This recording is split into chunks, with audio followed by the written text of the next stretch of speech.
કોઈ ભૂખું ન જવું જોઈએ. અને આ ધરતી છે ને એ દીકરી થકી પિતાની ઓળખાણ છે બાપુ. વીરપુરની જુદી તાસીર છે.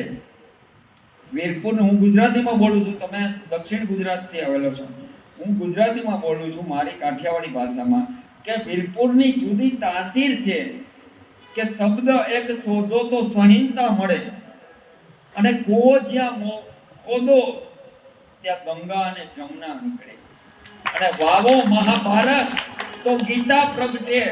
હજી લક્ષ્મણની રેખા એવી ઝબકે છે કે ત્યાંથી રાવણો બીતા બીતા નીકળે. આ ધરતી સીતાની ગીતાની એની છે. આ વીરબાઈ માની પવિત્ર ધરતી ઉપર આ 60 ચરિત્ર કથાનું તીર્થધામ અહીંયા પ્રગટ થયું છે. 5 દિવસનો પવિત્ર પંચક, જેને કહેવાય પંચક વર્ષે, કાઠિયાવાડની ભાષામાં બોલું ને, પંચક. આ 60 ચરિત્ર કથા આજે 1 તારીખના દિવસેથી 5 તારીખે વિરામ તરફ જઈ રહેશે.